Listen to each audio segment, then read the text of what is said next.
Alright, teman-teman, welcome ya to our program dan karena hari ini hari pertama, because this is our very first meeting, please allow me to introduce myself. Izinkan saya untuk memperkenalkan diri. My name is Priska Abimanyu Isnain. Nama saya Priska Abimanyu Isnain, and please call me Mr. P ya, atau Mr. Priski if you want to.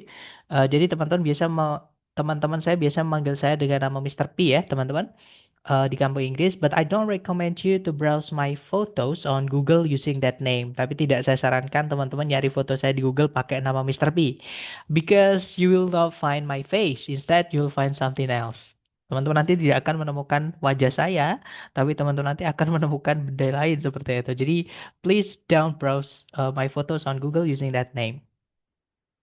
Oke, sekarang setelah saya memperkenalkan diri saya, izinkan saya juga untuk memperkenalkan yang akan kita pelajari untuk 1 bulan ke depan ya, teman-teman, yaitu tentang TOEFL, lebih tepatnya TOEFL ITP. Nah, tapi sebelumnya, apa sih TOEFL itu? So, TOEFL stands for Test of English as a Foreign Language. Jadi, TOEFL itu kepanjangannya adalah Test of English as a Foreign Language, atau tes bahasa Inggris sebagai sebuah bahasa asing. Memang di Indonesia, bahasa Inggris itu dianggap sebagai bahasa asing ya, teman-teman, karena kita tidak menggunakannya sehari-hari dengan orang terdekat kita ataupun dengan orang yang tidak kita kenal gitu ya. Kita pakainya adalah bahasa Indonesia, bahasa pemersatu kita, atau kalau nggak gitu bahasa daerah lah seperti itu. Nah, kemudian untuk TOEFL sendiri, ini yang bikin bukan orang Indonesia ya, teman-teman. Yang bikin lembaganya namanya adalah ETS, atau Educational Testing Service, yang ada di New Jersey, Amerika Serikat ya, teman-teman. Sejak tahun 1964 hingga saat ini. Nah, jadi bukan produk Indonesia sama sekali. Kemudian untuk jenis TOEFL sendiri yang umum dipakai di Indonesia ada dua, teman-teman. Yaitu TOEFL ITP atau Institutional Testing Program, yang mana teman-teman nanti di TOEFL ITP itu yang diujikan hanya sebatas comprehension saja atau pemahaman saja. Seberapa teman-teman itu bisa memahami entah itu tulisan ataupun ucapan dalam bahasa Inggris. Jadi teman-teman tidak diminta untuk menggunakan bahasa Inggrisnya, hanya dipakai untuk hanya teman-teman hanya diminta untuk memahami saja. Jadi tulisan sama yang teman-teman dengar dalam bahasa Inggris seperti itu. Dan untuk rentang nilainya, TOEFL ITP ini mulai dari 310. Jadi kalau teman-teman katakanlah salah semua, sebenarnya teman-teman punya nilai yaitu 310. Dan kalau teman-teman benar semua, itu nilainya adalah 677. Nah, sedangkan di TOEFL IBT yang diujikan itu holistik ya, teman-teman, menyeluruh, yang mana nanti otomatis ada juga semua skill, kemampuan atau keterampilan dalam bahasa Inggris, termasuk juga speaking dan writing. Jadi ngomong dan nulis juga, ya. Dan juga mastery. Tentu saja di tulisan teman-teman dan juga di ucapan teman-teman menggunakan bahasa Inggris akan dinilai grammatical accuracy-nya, kemudian apa namanya, lexical range-nya atau pemilihan vocab-nya gitu ya, teman-teman, dan juga pronunciation dan lain-lain seperti itu. Oke, dan yang akan kita pelajari nanti adalah yang TOEFL ITP. Oke, teman-teman. Karena di TOEFL ITP ini hanya mengujikan understanding atau mengetes kemampuan teman-teman memahami dalam bahasa Inggris.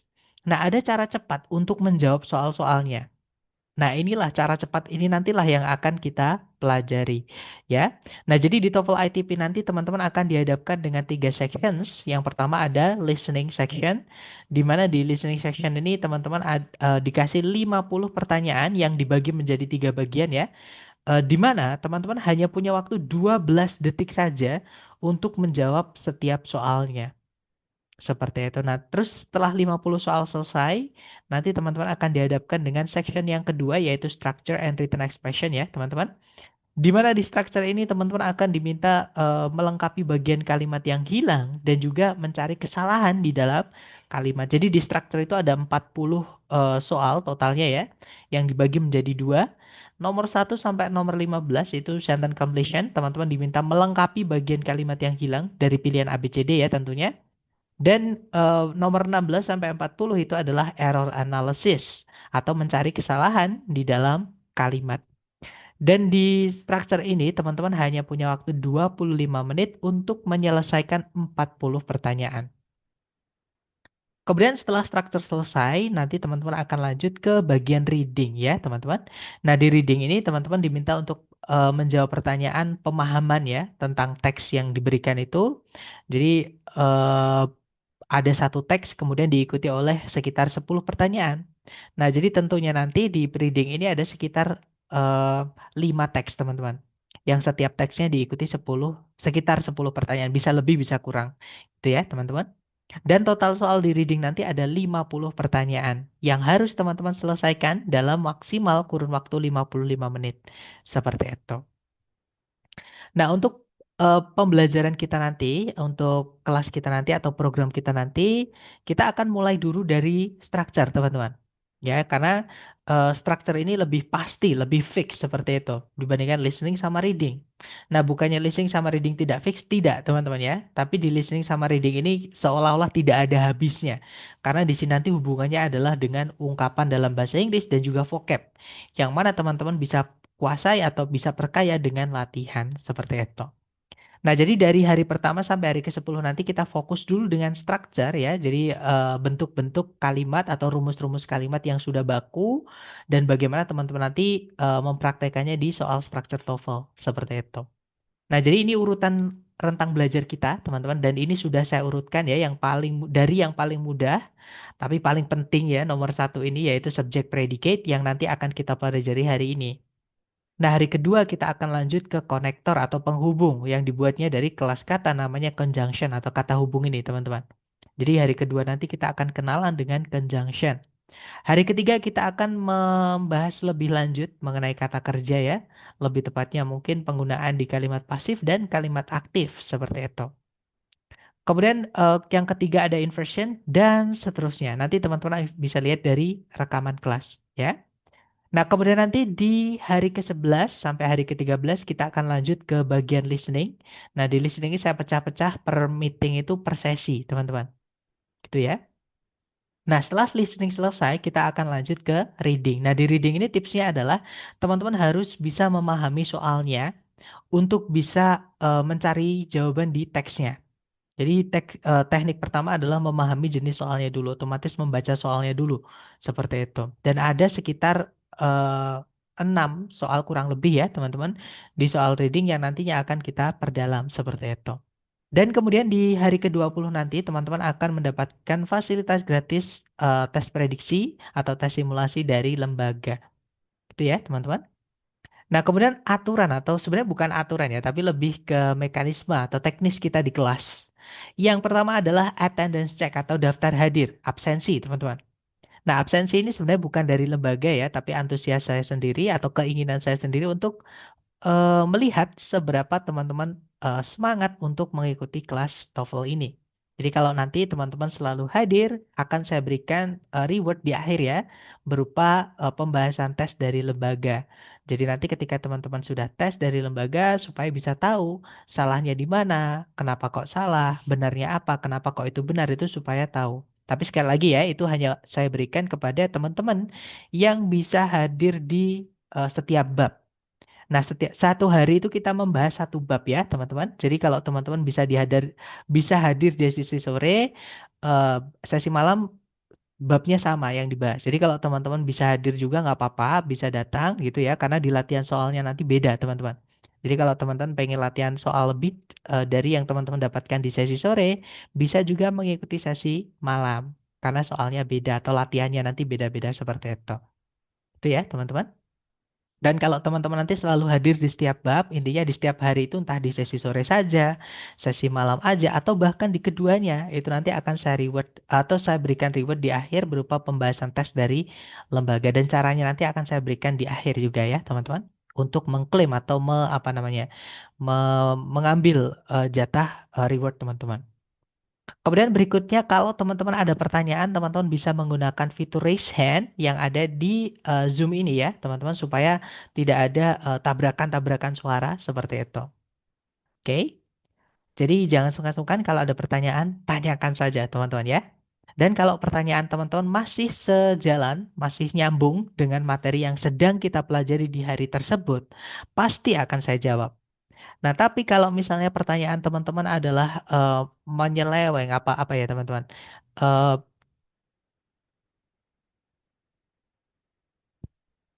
Nah, jadi kalau jawaban teman-teman berbelok dari topik yang kita bahas di hari itu, nanti akan saya sampaikan ke teman-teman bahwa itu kita bahas di hari kesekian. Ya, jadi akan saya batasi. Kenapa? Karena saya concern atau kita peduli lah gitu ya, teman-teman. Kita menjaga teman-teman yang benar-benar belajar dari nol. Karena kasihan kalau semua harus diberikan satu hari, semuanya dikasihkan dalam satu kali pertemuan, pasti pusing. Seperti itu. Jadi sudah saya bagi-bagi, walaupun nanti semuanya nyambung, tapi sudah saya bagi-bagi supaya mempermudah belajar teman-teman semua, terutama buat teman-teman yang mulai belajar TOEFL ini, gitu ya, teman-teman. Dan yang terakhir ini adalah yang paling penting buat teman-teman. Ya, jadi yaitu vocabulary atau kosakata dalam bahasa Inggris. Semakin banyak lexical range teman-teman atau vocab range-nya. Jadi semakin banyak kosakata teman-teman dalam bahasa Inggris ya, akan semakin mudah teman-teman mempraktekkan strategi yang akan kita pelajari di kelas nanti. Nah, tapi buat teman-teman yang merasa vocabnya kurang, jangan khawatir. Karena sambil jalan nanti saya pastikan teman-teman akan nambah vocabnya. Dan kalau teman-teman dapat vocab baru, saya mohon untuk ditulis. Ya, karena kalau nggak ditulis, saya pastikan lupa. Teman-teman, hilang. Ya, tapi kalau teman-teman tulis, lupa itu wajar. Nanti tapi kalau sudah ditulis kan tinggal ngintip teman-teman. Tinggal lihat catatan teman-teman. Seperti itu. Tapi kalau nggak dicatat, ya sudah. Kalau kita lupa, hilang. Dan itu sayang sekali gitu ya, karena saya merasakan merasakan seperti itu teman-teman, banyak vocab yang hilang karena tidak saya tulis. Jadi supaya teman-teman tidak merasakan yang saya rasakan, supaya belajar teman-teman bisa lebih optimal, mohon kalau dapat vocab baru ditulis ya. Dan kalau teman-teman pengen ngecek vocab teman-teman apakah sudah benar ya catatannya, boleh nanti dikirimkan lewat Japri di nomor saya ya teman-teman, supaya nanti saya cek.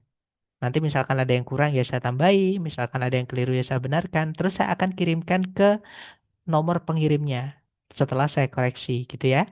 Nah, tapi kalau nanti yang ngirimkan itu banyak, kan nggak mungkin ya saya mengirimkan satu persatu teman-teman, otomatis saya kirimkan di grup supaya teman-teman yang lain itu juga bisa dapat. Tapi sekali lagi itu kalau ramai.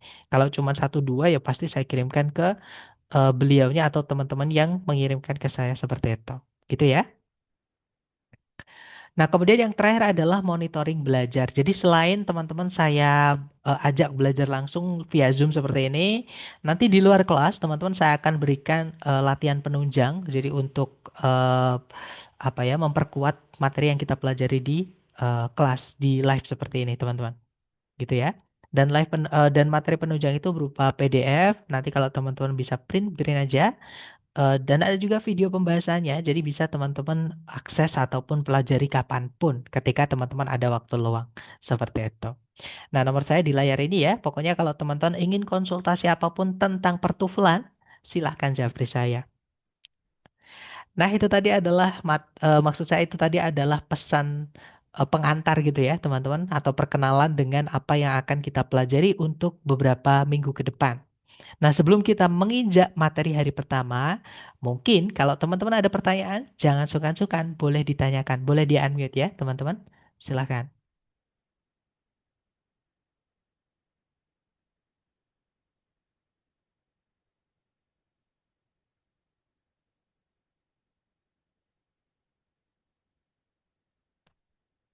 Sepertinya tidak ada pertanyaan. Baik, kalau gitu mohon izin saya mute kembali, teman-teman, supaya tidak ada suara bocor ya.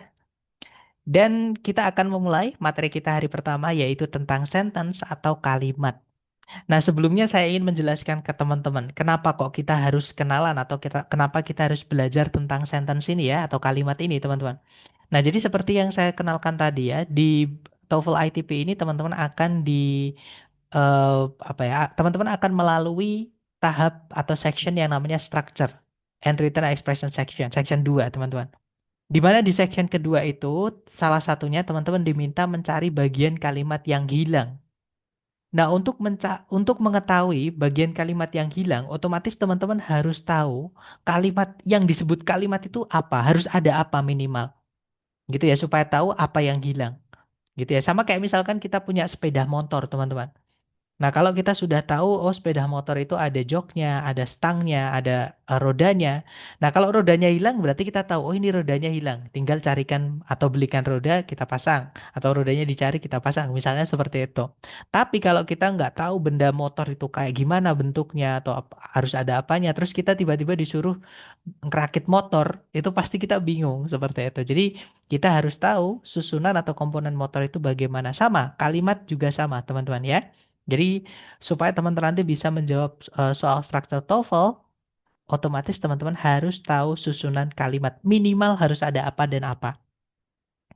Nah, kalimat itu dalam bahasa Indonesia dan bahasa Inggris sebenarnya sama saja. Harus teman-teman pastikan ada dua ini ya, yaitu subjek sama predikat. Dan ini urutannya juga sudah subjek predikat, teman-teman. Sudah fix. Oke. Nah, sekarang pengertiannya apa sih subjek, apa sih predikat gitu ya. Nah, jadi subjek itu adalah apa atau siapa yang ingin kita bahas atau yang ingin kita jadikan topik pembicaraan.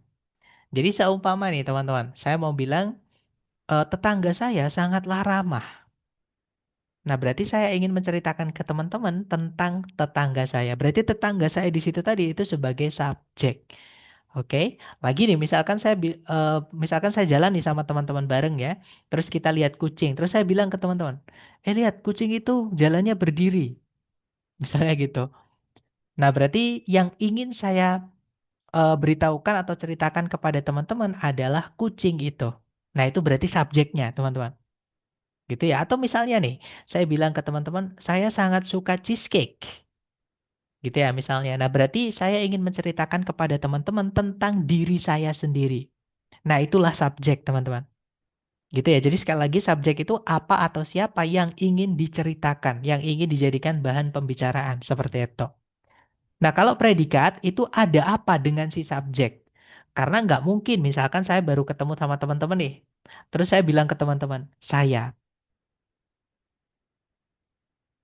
Nah, kemudian saya diem. Pasti teman-teman entah itu nungguin, kalau nggak gitu bertanya, ya kan? Ada apa Sir, dengan Sir? Ada apa dengan saya gitu? Jadi, saya itu harus dilanjut. Nggak mungkin informasi itu hanya terdiri dari subjek saja.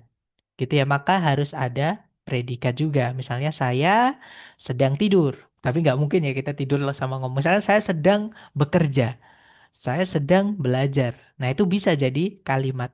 Rita sedang tidur. Nah, berarti itu sudah bisa jadi kalimat, subjeknya Rita, predikatnya sedang tidur, seperti itu.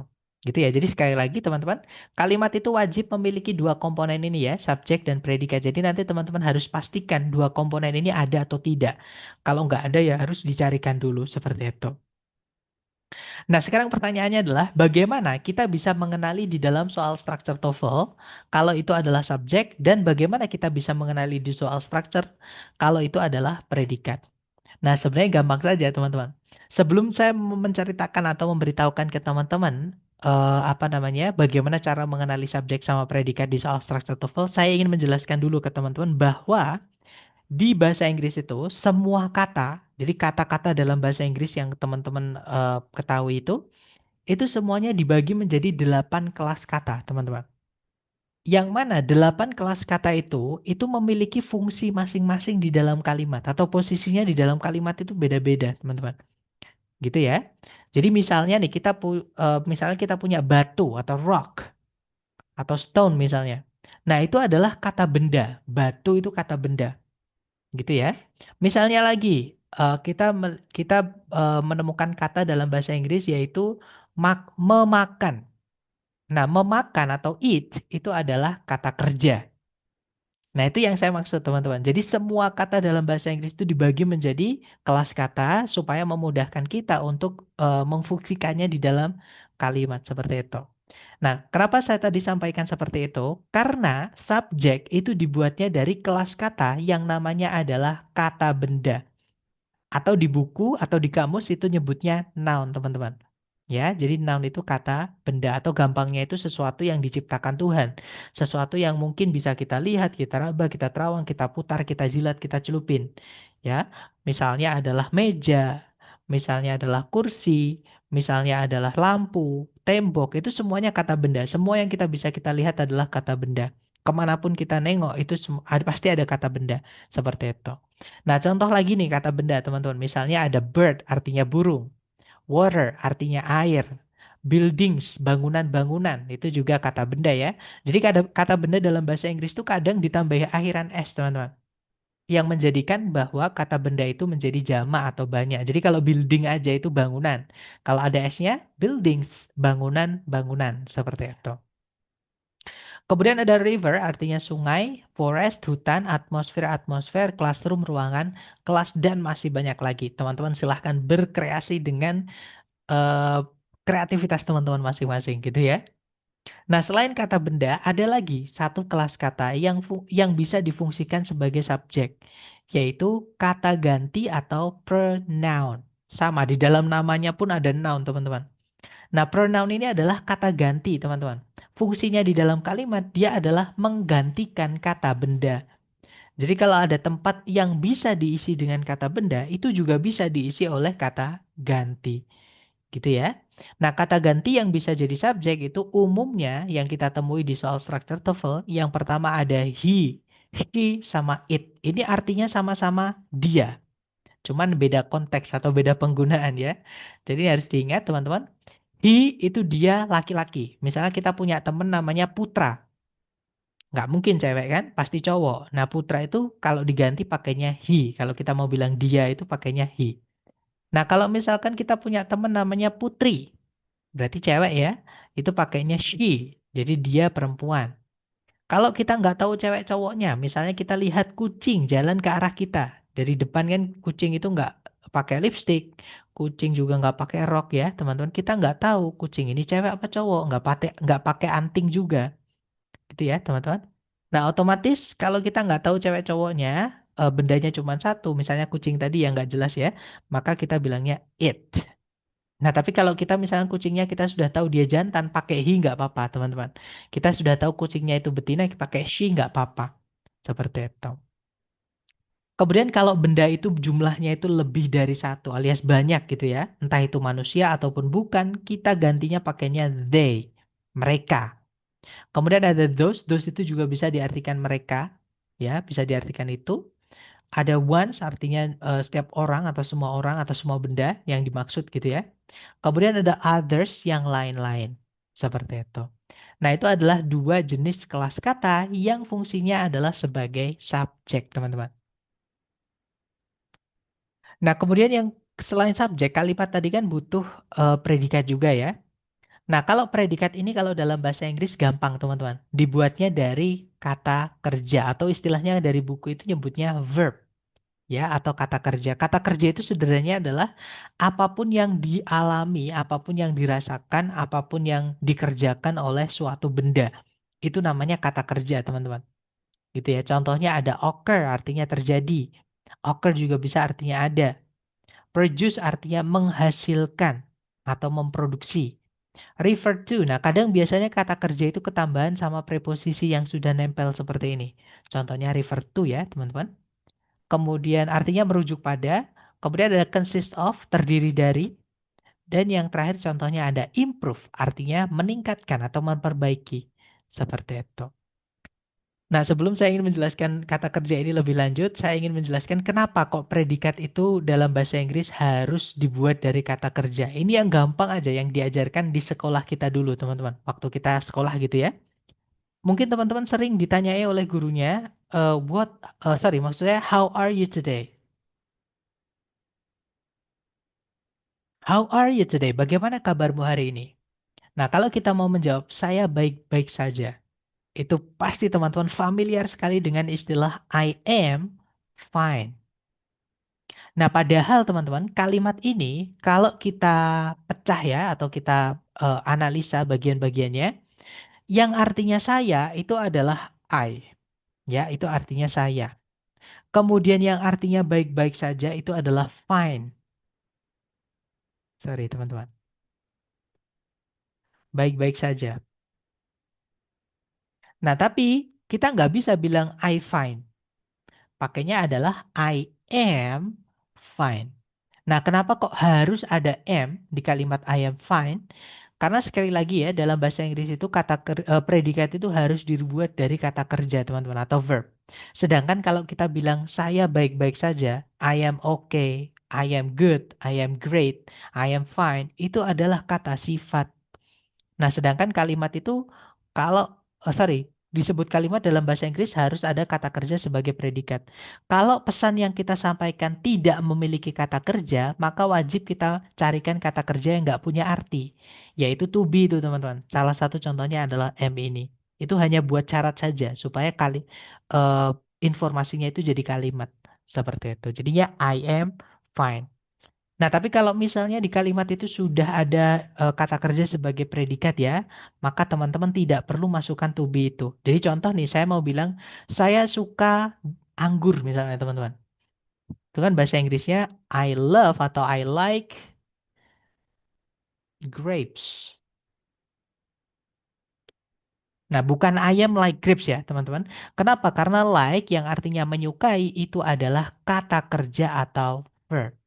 Maka jangan ditambah am, nanti predikatnya double. Seperti itu. Gitu ya, teman-teman. Jadi itu adalah contoh kenapa kata kerja itu, eh, sorry, kenapa predikat itu dalam bahasa Inggris wajib dibuat dari kata kerja. Karena predikat itu dalam bahasa Inggris hanya bisa dibuat dari kata kerja, teman-teman. Gitu ya. Nah, dan teman-teman harus tahu bahwa di dalam bahasa Inggris kata kerja itu bentuknya macam-macam, teman-teman.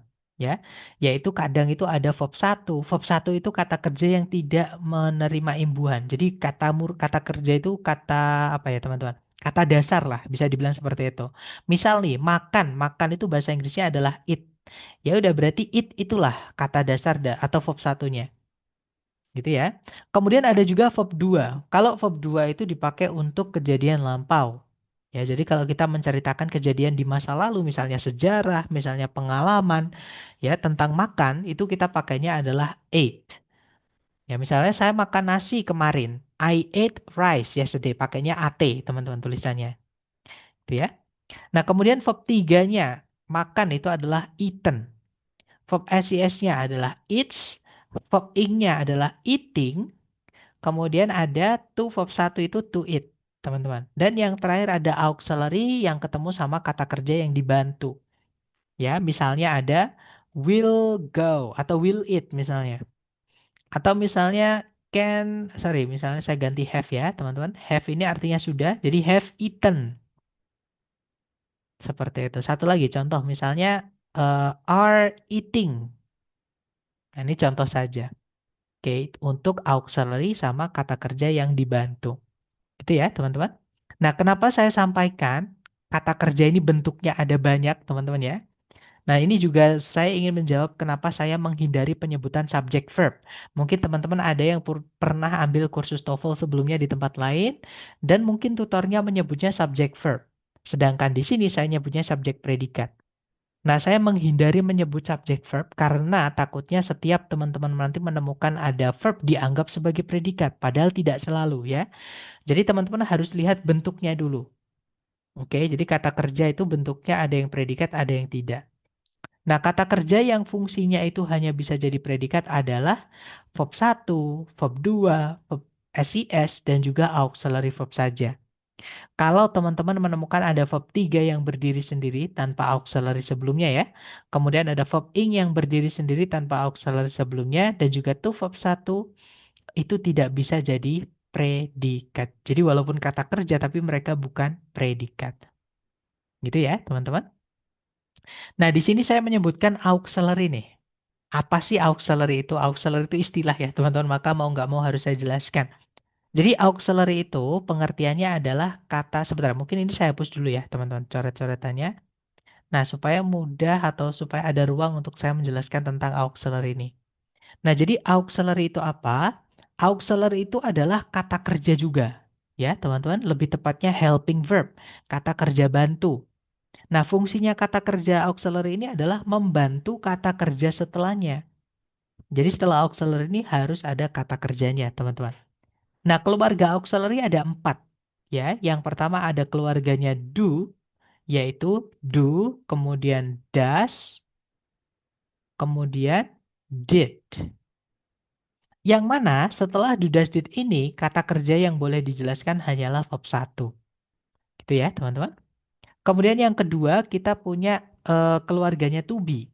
Nah, to be ini keluarganya agak lumayan banyak ya. Kita punya is, kemudian am, kemudian are, kemudian ada was, ada juga were, ada juga been, being, sama be.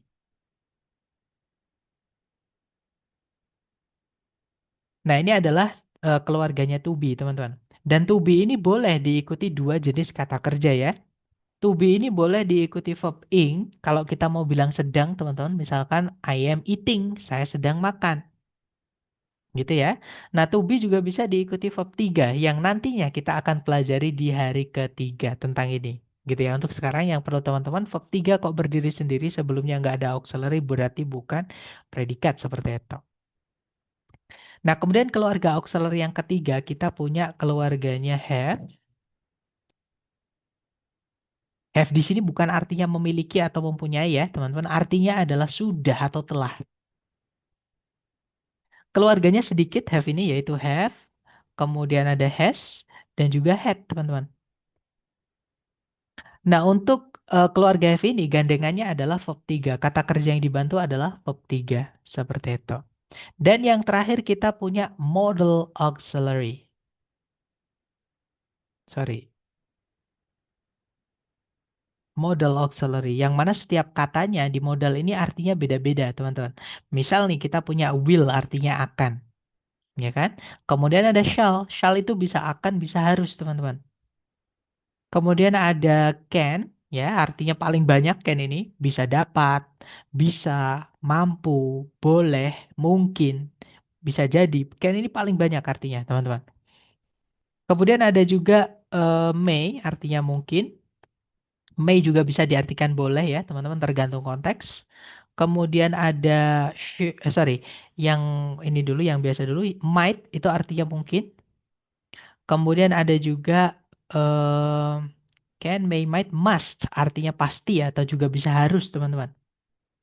Kemudian ada eh, yang old misalnya ada could ya. Could ini bisa tapi lampau, teman-teman. Contoh nih, waktu saya kecil saya bisa terbang misalnya.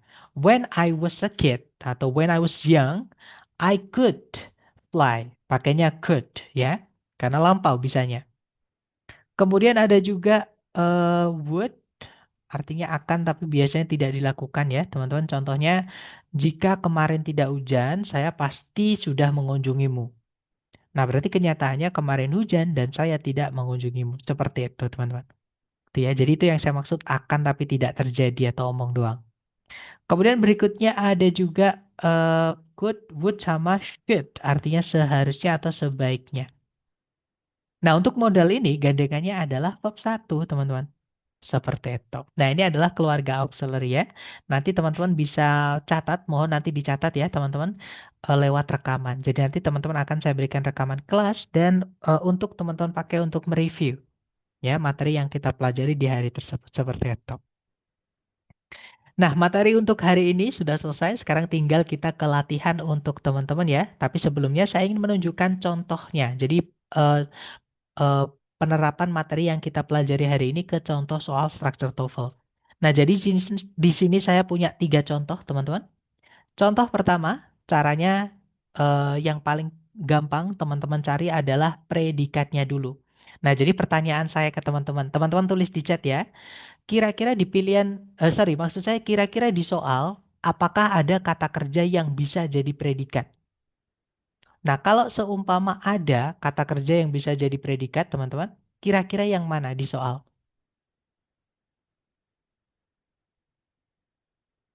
Ya, betul sekali, Miss Friska, yaitu kata are. Nah, are-nya di sini ini sebagai auxiliary ya, teman-teman, karena setelahnya itu diikuti verb 3, yaitu noun. Nah, auxiliary verb itu fungsinya sebagai predikat. Nah, ini enaknya kalau kita cari predikat dulu, teman-teman. Predikat sudah ketemu, lupakan setelahnya. Ya, karena yang penting berikutnya adalah subjek. Yang mana tempatnya subjek itu di sebelumnya.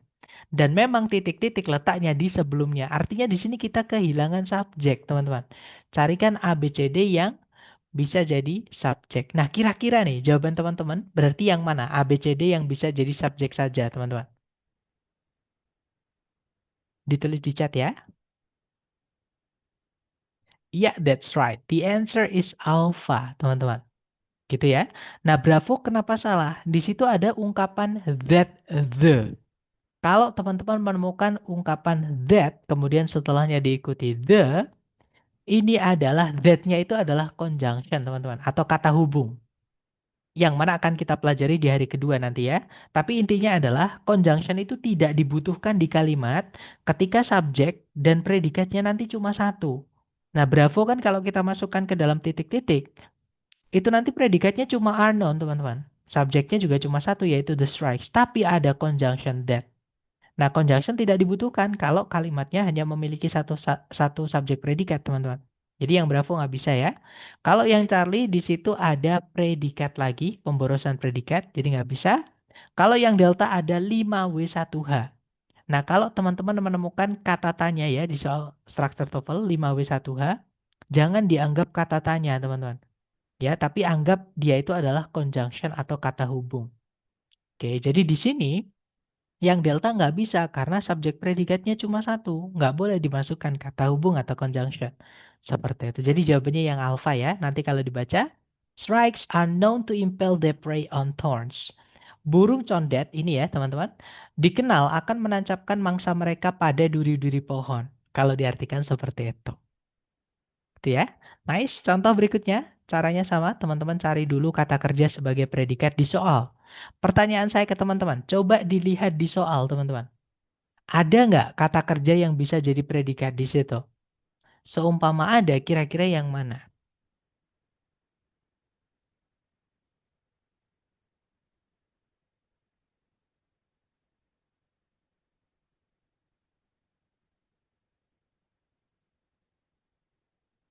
Nggak ada. Betul sekali, Mr. Richard. Karena di soal ini nggak ada predikat, otomatis kita harus carikan predikat. Karena kalimat itu wajib punya subjek sama predikat ya. Nah, sekarang tinggal cari subjeknya. Jadi lupakan setelah titik-titik. Tinggal lihat sebelum titik-titik saja. Ada nggak kata benda yang bisa jadi subjek maksud saya? Nah, ternyata di situ sudah ada kata benda bakteria yang dijelaskan oleh magnetotaktik. Ya, itu kata sifat. Kata sifat itu cuma menambahin arti saja di kata benda yang dijelaskan, ya, bakterinya itu. Nah, berarti di sini kita sudah punya subjek, tapi belum punya predikat. Nah, cari A, B, C, D yang predikat saja, berarti kira-kira jawabannya A yang mana, teman-teman? Ya, betul sekali, teman-teman. Jawabannya adalah yang Charlie. Di situ ada auxiliary word dan juga verb gandengannya ya, verb 3, yaitu describe. Ya, jawabannya Charlie, teman-teman. Yang alpha salah karena di situ ada subjek lagi, nanti subjeknya double atau pemborosan gitu ya. Kemudian yang Bravo di situ tidak ada predikat sama sekali, padahal kan kita butuhnya predikat, ya kan? Jadi Bravo nggak bisa, teman-teman. Kalau yang Delta sama, itu nggak ada kata kerja sama sekali di situ, tiba-tiba tanda tangan aja, gitu ya, teman-teman. Jadi jawabannya adalah yang Charlie seperti itu. Nanti kalau dibaca, magnetotactic bacteria were first described in 1963 by Salvatore Bellini. Jadi bakteri-bakteri magnetotaktik pertama kali diperkenalkan di tahun 1963 oleh Salvatore Bellini. Seperti itu. Contoh terakhir ya, teman-teman. Caranya sama, dicari dulu kata kerja sebagai predikat. Nah, karena ini agak panjang ya, maka kita cek bersama aja, teman-teman. Nah, di situ kalau kita tarik dari depan ke belakang, cari kata kerja ya, atau verb. Nah, di situ sama sekali tidak ada kata kerja yang bisa jadi predikat. Jadi di sini harus kita carikan predikat. Nah, karena titik-titiknya di paling depan, dan sebelumnya predikat kan harus ada subjek ya, teman-teman. Sedangkan sebelum titik-titik kan nggak ada apa-apa. Berarti ini harus dicarikan subjek juga. Oke, jadi cari A, B, C, D yang subjek, kemudian predikat. Nah, sekarang kita cek satu-satu ya. Yang alpha di situ ada coconut with briquettes. Ini satu kata ya, teman-teman. Yang mana dia sebagai subjek. Seperti itu. Nah, sedangkan kita tadi butuh juga predikat, teman-teman. Jadi yang Bravo tidak bisa ya, karena kita tidak memiliki predikat. Jadi alpha nggak bisa. Kalau yang Bravo di situ ada, nah nggak ada predikat juga. Apalagi di depan sendiri itu ketambahan conjunction, teman-teman. Yaitu that itu. Jadi nggak bisa ya. Kalau yang Charlie di situ ada subjek, ada predikat, nah tapi ada conjunction. Conjunctionnya cuma satu. Ya kita nggak butuh Sorry, kalau subjek predikat cuma satu, kita nggak bisa memasukkan conjunction. Jadi yang Charlie nggak bisa ya, teman-teman. Nah, jawabannya yang tepat adalah yang delta. Di situ subjeknya adalah coconut with briquettes, predikatnya adalah reduce.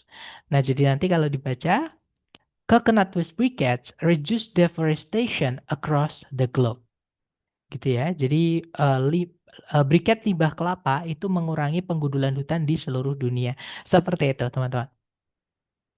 Nah, dari ketiga contoh tadi nih, mungkin ada yang pengen teman-teman tanyakan dulu. Silahkan. Boleh di-unmute, teman-teman ya. Sorry, Sir, mau tanya. Silahkan, Mr. Hamli, silahkan. Ya, em, ini kan kemarin saya juga sempat coba untuk TOEFL prediction. Nah, mungkin nggak sih, tadi pikir-pikir juga mungkin nggak sih ada kayak jawaban yang pakai, kalau di Indonesia kan ada kayak seumpama nih, eh, seumpamanya pohon-pohon itu Mm-mm. semuanya, ini kan pohon-pohon itu, koma, semuanya berwarna hijau gitu. Itu mungkin nggak kalau dalam soal TOEFL seumpama ya the trees, umpama kan, Ya. koma, they are all greens gitu, seumpama. Oke. Nah, kalau misalkan the trees, they are or green itu nggak bisa, Mister. Itu secara di TOEFL itu pemborosan. Jadi, tapi kalau Mister mau bilang semua pohon-pohon itu nanti dibakukan. Bakunya adalah semua pohon-pohon itu warnanya hijau. Nah, itu nanti kalau kita bilangnya jadinya all of the trees atau all of those trees juga boleh, gitu ya. Nah, ini baru are green. Ini baru boleh, Mister. Tapi kalau Hmm, misalkan cuman kita bilang the trees, they are all green atau they all are green, itu nggak bisa seperti oh itu. gitu. Berarti pasti bakunya dan pasti yang efisien ya, Sir, Betul yang sekali. dipilih ya. That's right. Ada kata efficient. That's good word, Mister. Jadi di kalimat baku itu tidak ada pengulangan, teman-teman. Jadi sekali kasarannya itu sekali berangkat atau sekali penyampaian itu sudah selesai. Sudah lengkap, tidak ada pengulangan, tidak ada ambiguitas seperti itu. Thank you so much. Sama-sama, Mister. Mungkin ada pertanyaan lagi dari teman-teman yang lain? That's good question.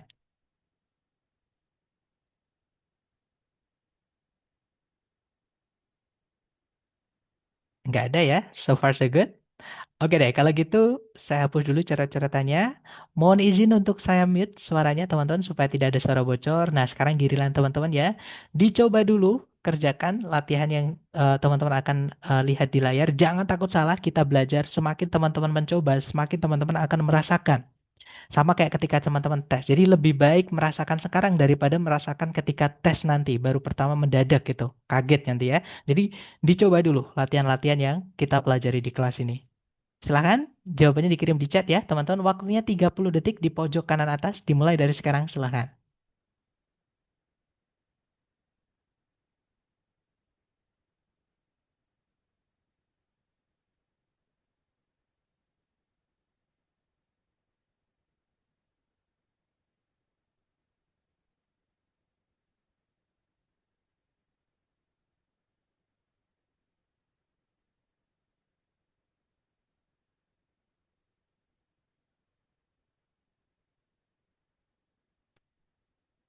Oke, waktunya sudah habis, teman-teman. Silahkan jawabannya boleh dikirim di chat dulu, kemudian kita bahas bersama. Dan saya lihat teman-teman ada yang menjawab Charlie, ada yang menjawab Delta, ada yang jawab idem. Oke, mari kita cek bersama. Seperti biasa, dicari dulu kata kerja sebagai predikat, teman-teman. Di situ ada kata constructs. Nah, ini verb SES ya. Verb SES itu sudah dipastikan dia adalah predikat. Oke, nah titik-titik terletak di sebelumnya. Berarti di sini kita hanya kehilangan subjeknya saja. Jadi teman-teman diminta mencarikan A, B, C, D yang subjek saja, yang kata benda saja, teman-teman. Nah, kita cek satu-satu ya. Yang alpha, only the male bowerbird. Nah, kemungkinan jawabannya yang alpha. Tapi kita tahan dulu, teman-teman. Yang bravo ada conjunction, padahal subjek predikat cuma satu. Yang bravo tidak bisa. Ya, kalimat kalau hanya memiliki satu subjek, satu predikat tidak membutuhkan conjunction. Karena nanti pesannya tidak lengkap atau tidak selesai, teman-teman. Jadi yang Bravo nggak bisa ya. Kalau yang Charlie juga sama, di situ ada that teman-teman ya, conjunction. Sedangkan subjek predikat cuma satu. Kalau yang Delta, nah di situ ada because. Ya, kita nggak bisa, because itu juga conjunction. Oke, sedangkan subjek predikat cuma satu. Nah, ini ada conjunction lagi teman-teman, yaitu that. Conjunctionnya nanti jadi dua. Ya, nggak bisa. Kita tidak butuh conjunction sama sekali. Nggak boleh dimasukkan conjunction kalau subjek predikat cuma satu. Nah, jadi jawabannya adalah yang alpha ya, teman-teman. Nanti kalau dibaca, only the male bowerbird constructs elaborate structures to attract a mate. Jadi hanya burung bower jantan saja yang mendirikan atau yang membuat bangunan atau apa ini struktur yang sangat unik gitu ya. Elaborate itu sebenarnya artinya rinci, tapi maksudnya di sini yang sangat khas gitu teman-teman. Untuk menarik pasangannya. Seperti itu. Lanjut ke nomor berikutnya. Silahkan dicoba dulu teman-teman. 30 detik dimulai dari sekarang. Silahkan.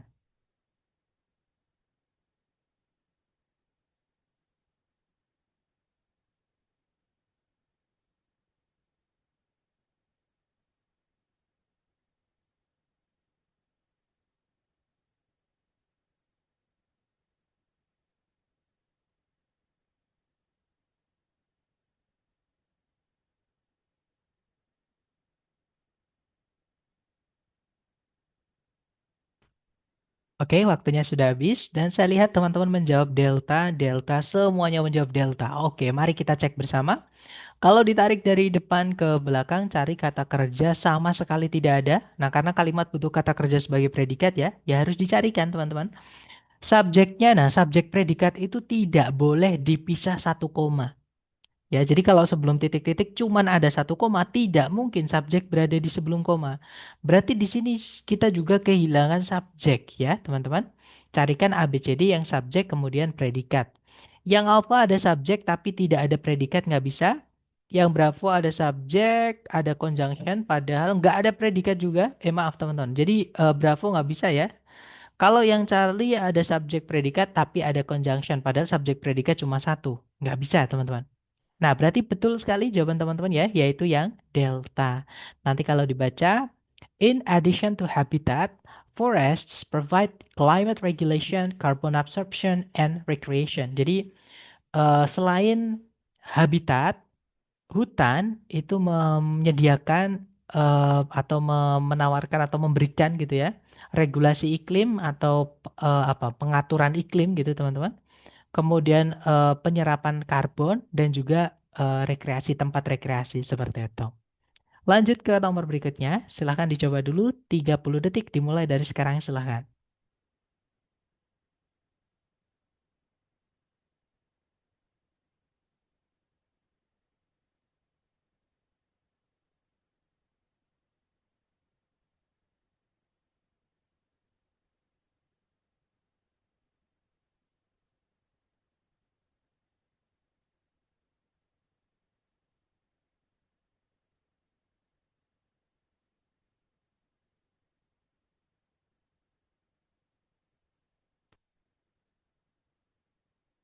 Oke, waktunya sudah habis ya teman-teman dan saya lihat ada jawaban Charlie, Charlie dan semuanya menjawab Charlie. Mari kita cek bareng teman-teman. Kalau ditarik dari depan ke belakang ya, di situ belum ada kata kerja sama sekali ya. Berarti di sini kita butuh kata kerja. Sekali lagi, subjek predikat tidak boleh dipisah satu koma. Ya, teman-teman. Kalau dua koma malah boleh, tapi kalau satu koma nggak boleh. Gitu ya. Nah, berarti di sini kita juga kehilangan subjeknya. Oke, cari ABCD subjek predikat. Nah, di pilihan yang alpha nggak ada predikat, yaitu verb ing, teman-teman. Nggak bisa jadi predikat. Bravo to verb satu juga nggak bisa jadi predikat. Kalau yang Charlie, nah di sini ada predikat ya. Kalau yang Delta ada predikat juga, cuman dia ada conjunction. Nah, subjek predikat cuma satu, jangan dimasukkan conjunction. Jadi jawabannya yang Charlie ya, teman-teman. Nanti kalau dibaca, in 1750, there were thousands of fur traders in Missouri alone. Jadi kalau diartikan kurang lebih, pada tahun 1750, ada ribuan eh, apa ya, penjual atau pedagang kulit, kulit berang-berang biasanya ya, teman-teman, di Missouri sendiri. Seperti itu. Lanjut ke nomor berikutnya. Silahkan teman-teman. 30 detik dimulai dari sekarang. Silahkan.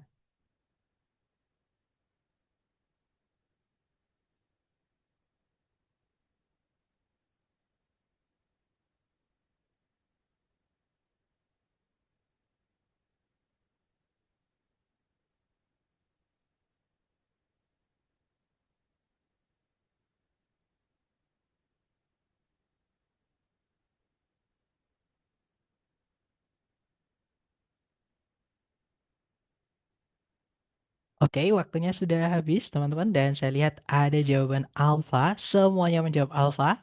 Mari kita cek. Kalau ditarik dari depan ke belakang, cari kata kerja. Nah, di situ ada kata kerja range, ya, artinya beragam seperti itu. Subjeknya yang belum ada. Jadi di sini kita hanya diminta mencarikan subjeknya saja. Dan betul saja jawaban teman-teman ya, yaitu yang alfa. Kalau yang bravo salah karena ada conjunction, padahal subjek predikat cuma satu. Sama yang Charlie ya, ada conjunction padahal subjek predikat cuma satu. Delta pun juga sama, ada conjunction padahal subjek predikat cuma satu. Nah, jadi jawabannya yang alpha nanti kalau dibaca, earthquakes range in magnitude from minor to major. Jadi, gempa bumi itu beragam dalam hal magnitudenya. Dari yang kecil hingga besar seperti itu. Lanjut ke nomor berikutnya. Silahkan teman-teman, 30 detik dimulai dari sekarang ya. Silahkan.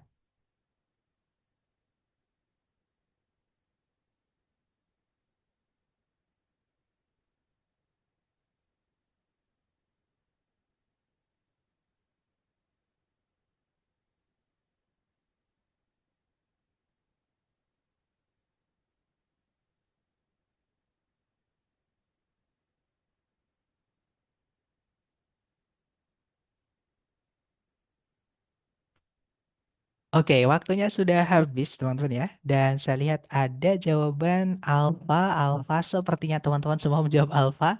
Mari kita cek bareng. Kalau ditarik dari depan ke belakang, cari kata kerja yang bisa jadi predikat. Di sini sama sekali tidak ada kata kerja sebagai predikat ya. Berarti harus dicarikan predikat. Dan karena titik-titiknya di paling depan, dan sebelumnya predikat kan harus ada subjek ya. Berarti di sini kita juga kehilangan subjek, teman-teman. Cari ABCD yang subjek, predikat. Nah, di pilihan ABCD yang ada predikatnya cuma satu, yaitu yang alfa. Ya sudah, berarti jawabannya yang alfa, teman-teman ya. Karena Bravo, Charlie, Delta tidak ada kata kerjanya. Sedangkan kalimat itu dalam bahasa Inggris harus ada predikat yang mana dibuat dari kata kerja. Ya, nanti kalau dibaca, there are two principal types of chemical bonds, ionic and covalent. Jadi ada dua jenis ikatan kimia yang utama atau yang dasar gitu ya, yaitu ikatan ionik dan ikatan kovalen seperti itu. Oke, lanjut ke nomor berikutnya. Silahkan teman-teman. 30 detik dimulai dari sekarang, silahkan.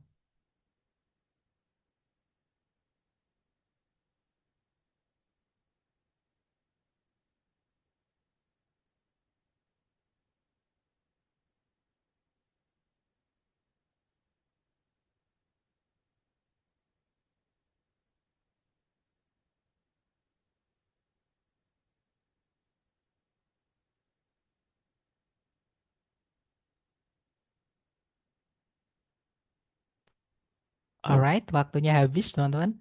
Dan saya lihat ada jawaban Bravo, ada juga Alpha. Oke, antara Alpha atau Bravo, mari kita cek bareng ya. Seperti biasa, dicari dulu kata kerja yang bisa jadi predikat di soal. Kalau ditarik dari depan ke belakang, nah hati-hati teman-teman ya, dengan kata found ini. Nah, memang bahasa Inggris tuh kadang yang bikin pengecoh paling apa ya, paling menjebak itu adalah kata kerja. Ya, nah jadi found ini bukan predikat teman-teman. Alasannya yang sudah kita bahas tadi adalah seandainya found ini predikat, berarti subjeknya saguaro. Sedangkan di situ ada satu koma. Nah sekali lagi ya, di bahasa Inggris itu subjek predikat itu nggak boleh dipisah satu koma teman-teman. Gitu ya. Nah nanti di hari ketiga pun kita juga akan pelajari bagaimana kita bisa tahu kalau found ini adalah verb 3 bukan verb 2. Ya, tapi secara makna pun juga beda. Verb 2 ini kalau diartikan nanti menemukan. Nah, menemukan itu butuh objek, teman-teman. Menemukan apa? Tiba-tiba setelahnya menemukan di wilayah desert, kan nggak mungkin. Nah, ini berarti pasif, verb 3, yang artinya adalah yang ditemukan. Makanya tidak ada objeknya, karena pasif itu tidak boleh dikasih objek. Gitu ya, nanti itu kita pelajari di hari ketiga. Yang teman-teman perlu ketahui hari ini, yang tadi yang sudah kita bahas juga ya, subjek predikat tidak boleh dipisah satu koma. Jadi ini nggak mungkin. Found ini adalah predikat nggak mungkin teman-teman. Gitu ya. Tarik ke belakang lagi, nggak ada kata kerja, berarti di sini kita disuruh mencarikan predikat. Oke, nah subjek predikat nggak boleh dipisah satu koma. Kalau 2 koma, 3 koma, bahkan 100 koma itu malah boleh. Tapi kalau cuma satu koma tidak boleh ya. Nah berarti subjeknya itu adalah the saguaro. Oke, jadi kita sudah punya subjek tapi belum punya predikat. Carikan predikat saja, teman-teman. Yang alpha ada predikat is itu ya. Kita tahan dulu. Yang Bravo nggak ada kata kerja sebagai predikat, nggak bisa. Yang Charlie ada predikat, nah tapi ada tambahan conjunction atau kata hubung ya. Kita tidak butuh conjunction atau kata hubung kalau subjek predikat cuma satu, teman-teman. Yang delta sama, di situ walaupun ada predikat tapi ada conjunction. Kita nggak butuh conjunction kalau subjek predikat cuma satu, gitu ya. Jadi jawabannya yang alpha. Nanti kalau dibaca, the saguaro found in desert regions in the southwestern United States is the largest cactus in the world. Jadi saguaro yang ditemukan di wilayah-wilayah gurun di Amerika Serikat bagian barat daya merupakan kaktus terbesar di dunia. Seperti itu. Lanjut ke nomor berikutnya. Silahkan teman-teman. Waktunya 30 detik. Dimulai dari sekarang. Silahkan.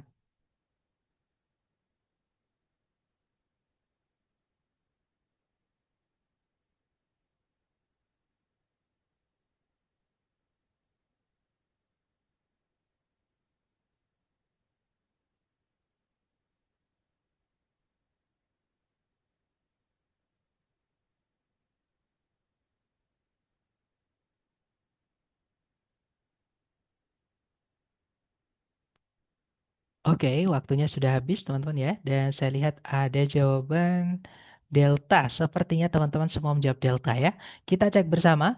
Tarik dari depan ke belakang, cari kata kerja sebagai predikat teman-teman ya. Nah, ternyata belum ada sama sekali. Berarti di sini kita harus carikan predikat. Subjeknya adalah the state of Iowa itu ya. Kata benda intinya the state-nya itu. Nah, berarti di sini kita hanya diminta mencarikan kata kerja sebagai predikat saja. Kita cek satu-satu. Yang alpha nggak bisa ya, teman-teman. Karena verb ing yang berdiri sendiri tanpa auxiliary sebelumnya tadi sudah kita bahas. Itu nggak bisa jadi predikat.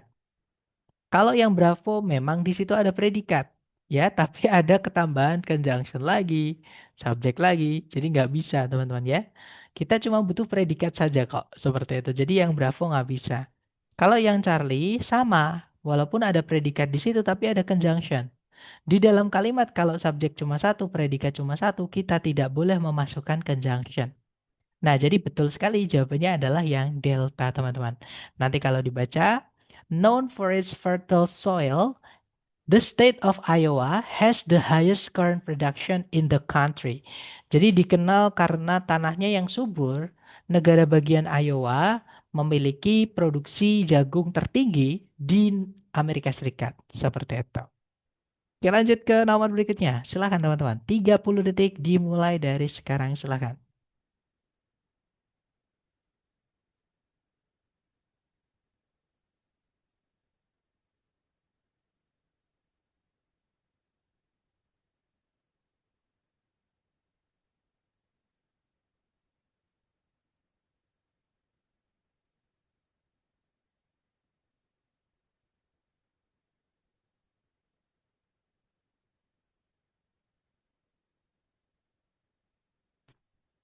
Oke, waktunya sudah habis dan saya lihat teman-teman menjawab delta, delta, delta, semuanya menjawab delta. Mari kita cek bersama. Kalau ditarik dari depan ke belakang, nah di situ ada verb satu, teman-teman. Very, very yang pakai I itu ya, itu adalah kata kerja. Nah, karena dia verb satu adalah predikat. Berarti di sini ya sudah kita tinggal carikan subjeknya saja karena titik-titik berada pas di sebelumnya predikat. Ya, teman-teman. Yang alpha di situ ada subjeknya tapi ada conjunction. Kita nggak butuh conjunction kalau subjek predikat cuma satu. Bravo juga sama, ada subjek tapi ada conjunction. Charlie sama juga teman-teman, ada conjunction. Kita nggak butuh conjunction ya, kalau predikatnya cuma satu. Nah, jadi betul sekali jawabannya adalah yang delta. Nanti kalau dibaca, cichlid fish, eh, ya cichlid fish gitu ya, vary greatly in size and coloration depending upon habitat conditions and dietary differences. Jadi ikan cichlid ini sangat bervariasi dalam hal ukuran dan juga warnanya yang bergantung pada kondisi habitatnya dan juga perbedaan-perbedaan jenis makanannya. Seperti itu. Oke, lanjut ke nomor berikutnya. Teman-teman silahkan 30 detik dimulai dari sekarang silahkan.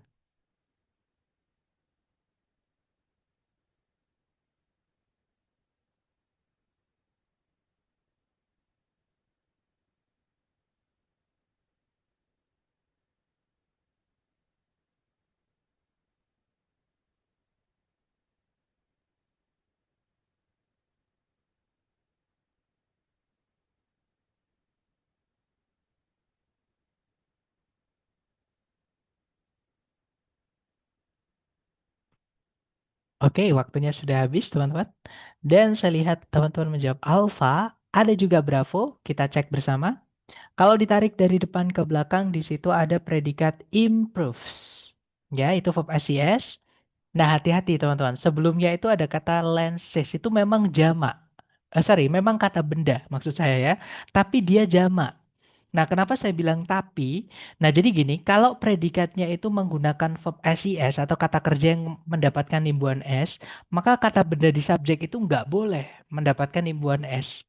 Nah, berarti itu soalnya salah, Sir. Tidak, teman-teman. Berarti atau artinya lenses ini bukanlah subjeknya. Gitu ya. Maka di sini kita kehilangan subjek. Oke. Ini adalah objek. Jadi kata benda itu sebenarnya selain jadi subjek, dia juga bisa jadi objek, teman-teman. Nah, sekarang kita cek aja A, B, C, D ya. Nah, ternyata benar saja di pilihan A, B, C, D itu semuanya ada turunan kata kerja clean, artinya membersihkan. Dia butuh objek. Membersihkan apa, ya kan? Nah, kata kerja itu bisa dijadikan subjek. Nah, tapi ada syaratnya. Kata kerja itu kalau mau dipaksa jadi subjek harus dirubah menjadi kata benda dulu.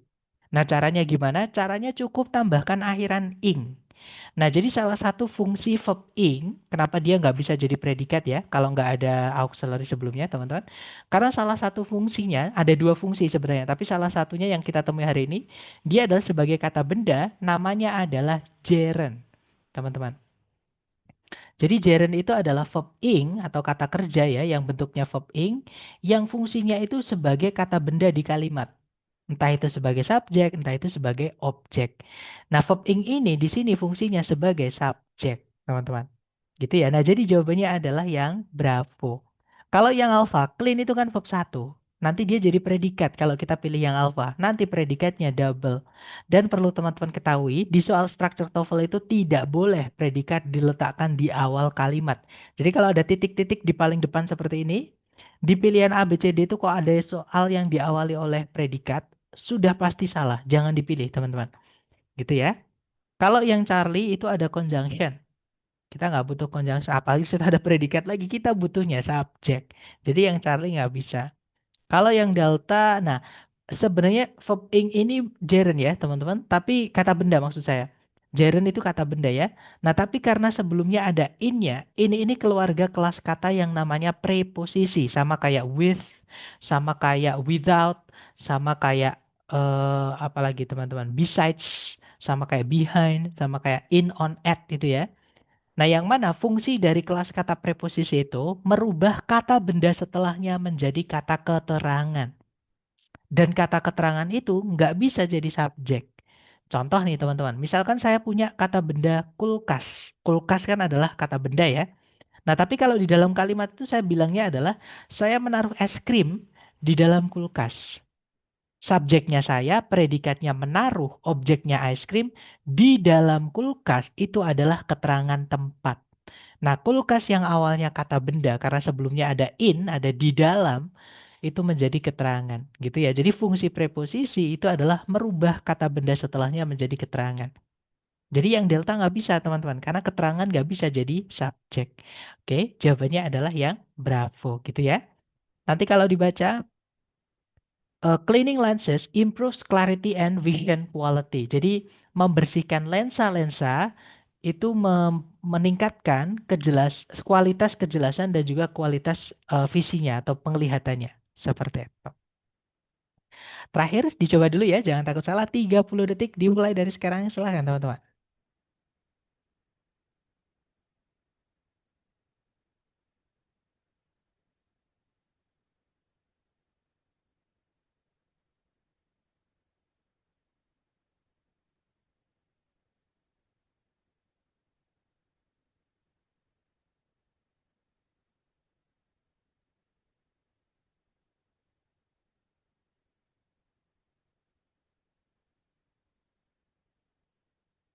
Oke, waktunya sudah habis dan saya lihat teman-teman menjawab delta. Delta, semuanya menjawab delta ya. Mari kita cek bareng. Kalau ditarik dari depan ke belakang, cari kata kerja sebagai predikat. Nah, di situ ada kata kerja yaitu allows, teman-teman. Itu verb SES ya. Dan sekali lagi, verb SES itu hanya bisa menjadi predikat, teman-teman. Nah, di sini subjeknya yang belum ada. Jadi teman-teman diminta mencarikan subjeknya saja. Kita cek ABCD. Yang alpha ada kata benda turbines itu subjeknya. Tapi ada predikat lagi, verb 1. Iya, verb 1 ya. Nanti predikatnya double. Nggak bisa, teman-teman. Kalau yang Bravo ada conjunction. Sekali lagi, kita nggak butuh conjunction. Kita butuh subjek satu aja di situ.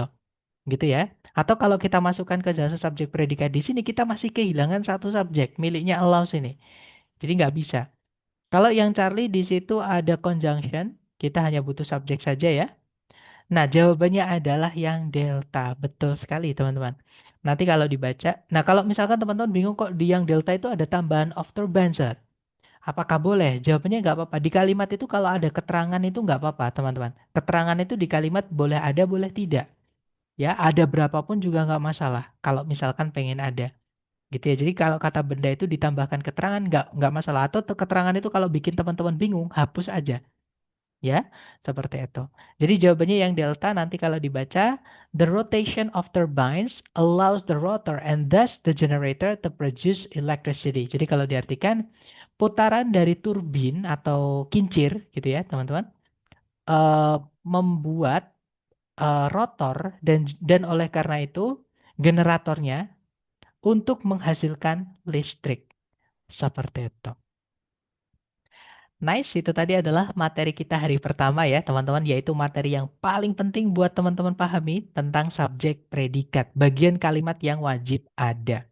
Nah, sebelum saya tutup, mungkin adakah dari teman-teman yang ingin bertanya? Silakan boleh di-unmute, jangan sungkan-sungkan, teman-teman.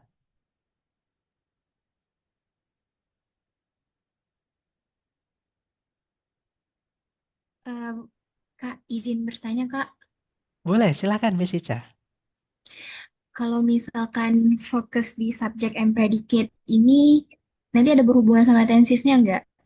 Oke, pertanyaan bagus sekali tentang tenses ya. Jadi, tenses yang perlu teman-teman ketahui kalau teman-teman fokusnya di TOEFL ITP ya, cukup perbedaan dari present sama past saja. Ya, untuk yang bikin bingung misalnya teman-teman bingung bedanya continuous, present continuous, past continuous, lupakan karena nggak ditanyakan tentang itu. Tapi kalau past sama present itu ditanyakan biasanya nanti di structure bagian kedua yang error analysis.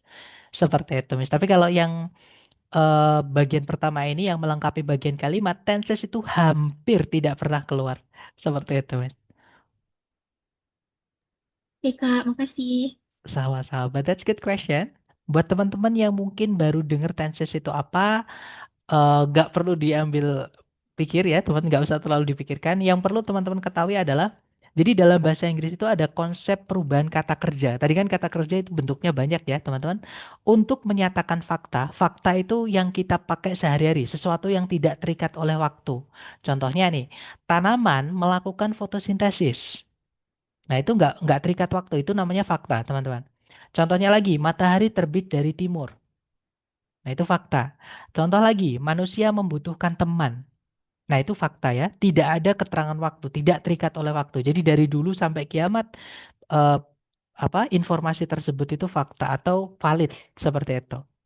Nah, beda dengan misalkan kita bilang eh, kemarin seekor buaya mengendarai motor, misalnya. Nah, itu kan nggak umum ya, teman-teman. Dan terjadinya cuma kemarin. Itu yang disebut dengan lampau. Nah, kalau misalnya present, kata kerja yang dipakai itu kalau nggak verb satu ya verb SES. Present itu fakta, teman-teman, yang nggak terikat waktu. Sedangkan lampau, lampau itu yang biasanya ada tahunnya, ada waktunya yang jelas sekali lampau gitu ya. Itu nanti pakainya adalah verb 2. Biasanya ada akhiran ed-ed-nya. Seperti itu.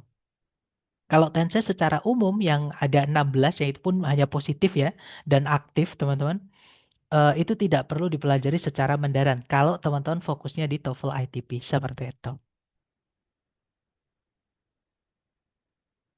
Mungkin ada pertanyaan lagi, silakan teman-teman. Sir mau bertanya, Silakan Miss kalau Fanya. contoh keterangan selain in sama of ada apa lagi ya? Namanya preposition, Miss. Jadi, oke, ini contoh aja ya. Jadi beberapa kelas kata yang contohnya preposisi selain in. Jadi kalau kita cek di kamus, teman-teman, Nanti linknya saya kirimkan ke teman-teman di grup ya, supaya teman-teman bisa jadikan rujukan. Kita pakai KBBI-nya Amerika, yang bikin orang Amerika asli. Jadi kayak kamus bahasa Indonesia kalau di kita. Jadi cuman bahasa Indonesia, bahasa Indonesia. Kalau di sini bahasa Inggris, bahasa Inggris. Nah ini lebih valid ya teman-teman, daripada kalau kita pakai U-Dictionary misalnya. Seperti itu. Jadi in itu kelas katanya umumnya yang pertama yaitu adalah preposisi. Ya, nah fungsi preposisi itu merubah kata benda setelahnya menjadi keterangan. Contohnya in the cupboard, di dalam lemari itu.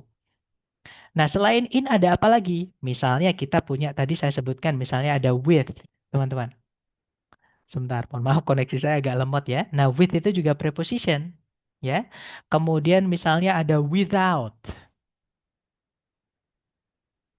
Nah, sama without itu preposition, walaupun bisa juga adverb, tapi kalau di TOEFL itu adalah yang kita anggap yang prepositionnya, ya, teman-teman. Kemudian teman-temannya in yang deket aja, misalnya ada on, misalnya ada at, misalnya ada sebentar ya ini on teman-teman dia preposition, kemudian ada at, sorry, at ya bukan st, maaf teman-teman typo. Nah jadi at itu juga preposition gitu ya. Misalnya lagi in front of, ada nggak ya in front of? Coba kita cari teman-teman.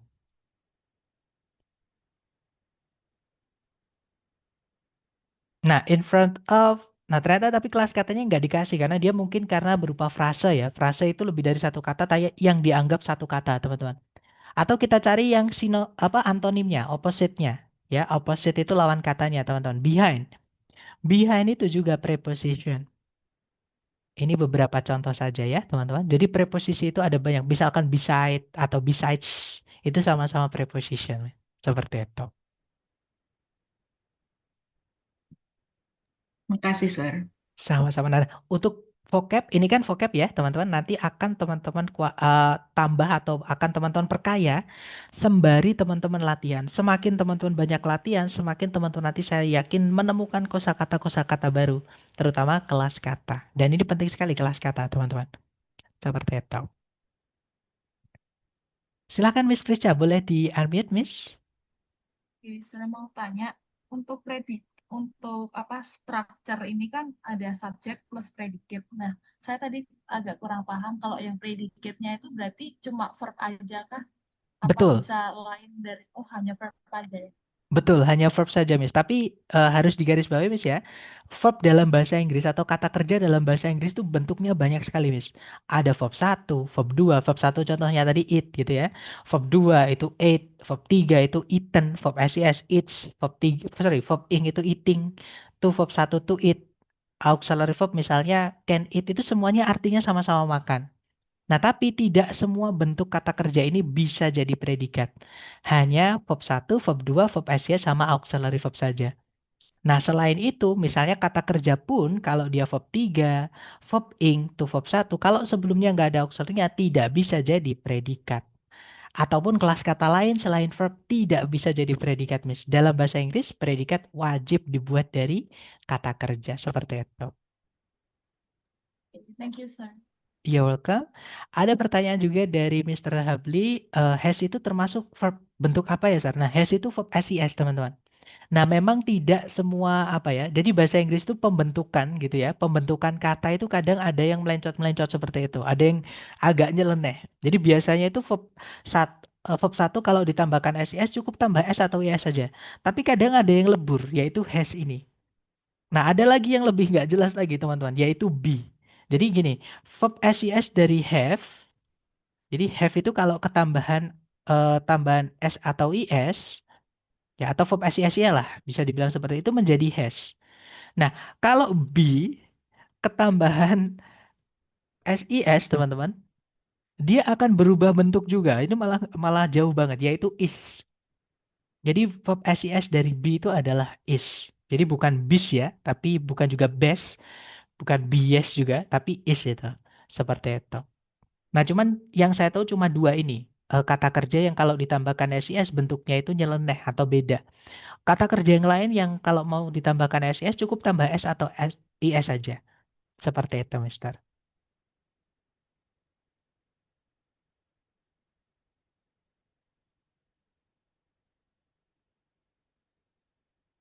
Dapat ya? Sorry, bukan ES, maksudnya adalah SIS, Mister.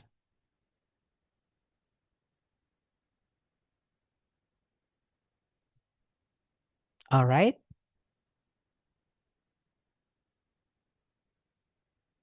aman ya? Sepertinya tidak ada pertanyaan lagi. Eh, Izin tanya, Kak. oh, silakan, Mister. Eh, Tadi kan dikatakan subjek plus predikat tidak boleh dipisah dengan tanda koma. 1 koma. Ya, kalau 1 koma nggak boleh. Itu tadi di soal ada yang subjeknya, terus ada penjelasannya juga di koma predikat itu. Yang Ada terakhir, ya yang terakhir. ada berapa koma, Mister, yang memisahkan? Oh, ada dua. Betul. Kalau Oh, 2 nggak apa-apa, teman-teman ya. oke. Jadi subjek predikat itu kalau misalnya dipisahkan oleh 1 koma nggak boleh, karena fungsi 1 koma itu adalah memisahkan bagian ini dengan bagian ini itu berarti yang berbeda. Yang salah satu itu biasanya yang bagian kalimat yang penting, teman-teman.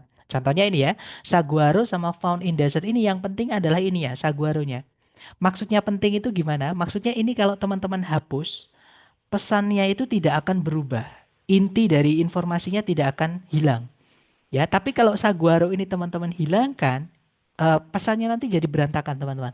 Seperti itu. Jadi ini yang dimaksud ya. Jadi fungsi 1 koma itu memisahkan informasi yang penting dengan informasi yang tidak penting di dalam kalimat. Informasi penting itu salah satunya subjek. Ya, salah satunya adalah predikat, teman-teman. Gitu ya. Nah, kalau dipisah 1 koma, subjek predikat nggak bisa. Karena subjek predikat itu dua informasi yang sama-sama penting. Seperti itu. Nah, jadi kalau dipisah sama 2 koma ini sebenarnya itu memisahkan subjek dengan informasi yang tidak penting ini. Dan juga memisahkan predikat dengan informasi yang tidak penting ini. Nah, ini kalau teman-teman hapus informasinya pun nanti tetap benar. Jadi, saguaro merupakan kaktus terbesar di dunia. Nah, ditambah ini juga boleh. Saguaro yang ditemukan di wilayah gurun di Amerika Serikat bagian barat daya merupakan kaktus terbesar di dunia. Jadi ini cuma tambahan informasi saja. Yang saya maksud tidak penting seperti itu. Yes, sir, thank you. Ya, welcome. Mungkin ada pertanyaan lagi, teman-teman?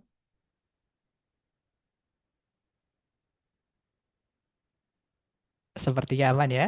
Atau nanti ketika teman-teman mereview kembali lewat video dan menemukan pertanyaan, jangan sungkan-sungkan, japri aja. Atau nanti sesi malam teman-teman juga boleh join lagi ya. Karena nanti sesi malam pasti soal-soalnya berbeda. Soal-soal latihannya. Itu ya teman-teman. Terima kasih atas kehadiran teman-teman hari ini dan juga partisipasi aktifnya. Semoga yang kita pelajari hari ini bermanfaat. Dan senang bertemu dengan teman-teman semuanya. Semoga sekali lagi teman-teman betah juga belajar nanti dengan saya untuk 1 bulan ke depan gitu ya teman-teman. Uh, it's great to meet you. The last I say, Assalamualaikum warahmatullahi wabarakatuh and have a good day. See you next time guys.